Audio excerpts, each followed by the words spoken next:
Baik, kita lanjut kepada pembahasan bulan Sya'ban. Jadi bulan Sya'ban itu segala dosa-dosa kita diampuni dan taubatnya kita diterima oleh Allah Subhanahu wa Ta'ala, dan amalan-amalan kita yang kita kerjakan selama 1 tahun itu dicatat oleh malaikat Raqib dan malaikat Atid.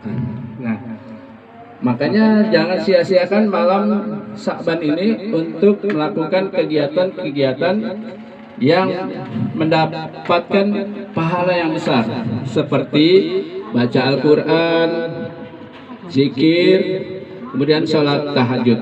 Karena sholat tahajud yang dilakukan pada bulan Sya'ban akan mendapatkan kemuliaan dari Allah Subhanahu wa Ta'ala. Sebagaimana di dalam Al-Quran disebutkan, wa minal laili fatahazzat bihi nafilatan lak asa yab'asa rabbuka maqama mahmuda. Jadi kata Allah di dalam Al-Quran, siapa yang menjalankan sholat tahajud di sepertiga malam di mana orang-orang pada tidur, kita sholat, maka Allah akan muliakan kita dan kita akan dibangunkan nanti di surga dengan bangunan yang megah, tidak seperti yang ada di dunia. Karena apa? Allah menjanjikan kepada orang-orang yang menjalankan perintah Allah dan menjauhkan segala larangannya, maka kemuliaan itu akan didapat di dunia maupun di akhirat. Ya, itu keutamaan bulan Sya'ban. Dan bulan Sya'ban itu bulannya Rasulullah Shallallahu Alaihi Wasallam, bulannya Rajab itu bulannya Allah, dan bulan Ramadan adalah bulannya umat. Jadi ketiga bulan ini termasuk yang disucikan Allah, minha arba'atul hurum.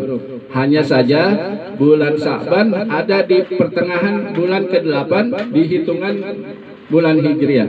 Oleh sebab itu, ketika datangnya bulan-bulan haram, bulan-bulan suci, maka diperintahkan untuk melakukan kebaikan-kebaikan untuk mendapatkan keutamaan-keutamaan dari Allah, dan akan dijaminkan kita termasuk orang-orang yang digolongkan masuk ke dalam surganya Allah Subhanahu wa Ta'ala. Mau nggak Bu masuk surga, Bu? Semua orang itu pengen masuk surga, baik itu orang miskin, orang kaya, pejabat, presiden, semua pasti masuk surga.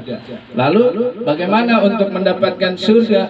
Maka ada di dalam salah satu tafsir, Ibnu Katsir menjelaskan, kuncinya yaitu adalah meyakini beriman kepada Allah Subhanahu wa Ta'ala, kemudian berserah diri kepada Allah Subhanahu wa Ta'ala, dan menggantungkan diri kita hanya kepada Allah, bukan kepada yang lainnya. Ini yang akan mendatangkan surga ketika kita akan dimatikan oleh Allah Subhanahu wa Ta'ala. Karena apa? Tatanazzalu alaihi malaikatu ala tahafu wa la tahzan wa absirul bil jannati allati kuntum tu'adun. Jadi kata Allah, nanti ketika kita sakratul maut nih Bu, ya. Ketika kita sakratul maut itu nanti malaikat datang nih kepada kita. Jangan takut, jangan risau, jangan galau katanya, jangan resah, karena sesungguhnya Allah menjanjikan surga untukmu. Kepada siapa? Kepada orang-orang yang ketika di dunianya melakukan hal-hal yang istiqomah. Misalnya ibu nih di dunianya sering membagi uang atau membagi makan kepada tetangga, tapi terus-menerus, maka nanti Allah akan memberikan surga, dan kita nanti diminta untuk jangan takut, la tahzan. Jadi Allah jamin bagi orang-orang yang ketika hidupnya menjalankan amalan-amalan yang istiqomah, walaupun kecil, tapi di mata Allah akan mempunyai manfaat yang besar di sisi Allah Subhanahu wa Ta'ala. Lalu dianjurkan juga di bulan Sya'ban ini membaca doa, Allahumma barik lana fi Rajabi wa Sya'ban wa balikna Ramadan. Bisa nggak Bu? Baca Bu. Ayo kita sama-sama Bu.